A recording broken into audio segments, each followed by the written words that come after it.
السلام عليكم، أهلا ومرحبا بكم أحبتي في وصفة جديدة من أقوى الوصفات التقليدية الناجحة والمجربة. قبل أن نشرح في الوصفة وكالعادة أتمنى منكم الصلاة والسلام على رسول الله. اللهم صل وسلم وبارك على سيدنا محمد وعلى آله وصحبه أجمعين. وصفتنا لليوم علاج طبيعي فعال للكحة، السعال، آلام الصدر، ضيق التنفس، نزلات البرد، طرد البلغم، وكذلك تنظيف الشعب الهوائية، بالإضافة إلى رفع المناعة ضد الإصابة بالفيروسات ونزلات البرد الشديدة والحادة. وصفتنا وصفة رائعة جدا، مجربة وصحية 100% للصغار والكبار بدون استثناء.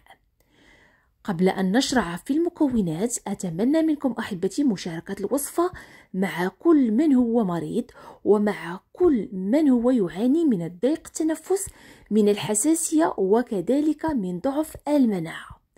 بالنسبة للمكونات، أول مكون سوف نحتاج أحبتي إلى البصل. هنا أؤكد أحبتي نحتاج إلى البصل الأحمر، وذلك لفعاليته الكبيرة جدا في رفع المناعة وكذلك في طرد البلغم وتحسين الجهاز التنفسي بطريقة صحية وآمنة. نقوم أحبتي بأخذ 3 حبات من البصل، وبعد القيام بتقشيرها وبشرها سواء في المبشرة العادية أو الكهربائية، فلكم كامل الاختيار. دائما أحبتي على نار هادئة نقوم بأخذ وعاء ثم نضع كمية البصل. نقوم بإضافة حوالي 1.5 لتر من الماء البارد. وهذه الوصفة أحبتي وصفة مجربة للغاية، حيث أنها تعمل على تسخين الذات بشكل كبير جدا، بالإضافة كما قلت لكم ترفع المناعة، خاصة لكل من هو معرض للإصابة بنزلات البرد، صعوبة في التنفس، مشاكل على مستوى الجهاز التنفسي وما جاورها. بالنسبة للمكون الثاني وهو أحبتي الباديان. بالنسبة للباديان ففوائده عظيمة للغاية، خاصة عند استعماله في هذه الوصفة المعجزة. أما بالنسبة للمكون الثالث وهو أحبتي المسمار أو القرنفل، نقوم بإضافة 3 حبات. بعد ذلك سوف أمر معكم إلى مكون أكثر من رائع، حيث أنه يعتبر مكمل غذائي بامتياز، وهو أحبتي الشعير أو كما تسمى كذلك بالبلبولة. بالنسبة للشعير أحبتي فنقوم بنقعه مدة نصف ساعة أو 20 دقيقة قبل استعماله في الوصفة، ونقوم بأخذ فقط نصف كأس، فهو كافي من أجل أن تكون الوصفة صحية وناجحة.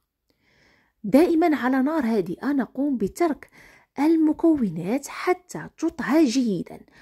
كما لاحظتم معي أحبتي فأنا لم أقم بإضافة الملح أو التوابل، لأننا سوف نقوم بشربها على هذا الشكل من أجل الاستفادة منها. وقد سبق لي أحبتي أن شاركت معكم وصفة مشابهة وحساء مشابه ونال إعجاب العديد من المتتبعين، وسوف أترك لكم الرابط في صندوق الوصف لكل من احتاج إليها. كما شاهدتم معي بعد ذلك قمت بإضافة القليل من أوراق الزعتر المجففة. نقوم أحبتي بإضافتها من أجل أن تكون الوصفة متكاملة. وصدقوني أحبتي أن هذا الحساء من أروع الوصفات التي أقوم بالمداومة عليها، خاصة في فصل الخريف أو الشتاء، حيث يكون الجو بارد ونكون معرضين أكثر للإصابة بنزلات البرد الشديدة، خاصة المسنين، الأطفال الصغار، وكل من يعاني من الربو والحساسية. كما شاهدتم معي أحبتي بعد تركها على نار هادئة لمدة 30 دقيقة نقوم أحبتي بأخذ الحساء وشربه وهو دافئ. يستحسن أحبتي شرب هذا الحساء ليلا أو كذلك في الصباح، فلكم كامل الاختيار. وصدقوني أنه من أروع ما يكون في رفع المناعة وكذلك منع الإصابة من عدوى الفيروسات وكذلك من نزلات البرد الشديدة. كانت أحبتي هذه وصفتي لكم لليوم.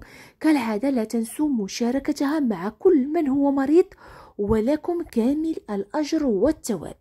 أما بالنسبة للأطفال الصغار فيستحسن إضافة القليل من الملح من أجل أن يسهل عليهم تناول الوصفة. كما شاهدتم معي أحبتي وصفة تقليدية، وصفة الأجداد والجدات بامتياز، وكما عودتكم وصفات ناجحة ومجربة، وكالعادة إضافة القليل من زيت زيتون. وأذكركم أحبتي يستحسن تناول هذا الحساء بشكل يومي، خاصة في فصل البرد أو فصل الشتاء. كانت أحبتي هذه وصفتي لكم لليوم، كالعادة من أقوى الوصفات التقليدية الناجحة والمجربة. دمتم أحبتي في حفظ الله ورعايته، وإلى وصفات أخرى ناجحة ومجربة بإذن الله. إلى اللقاء.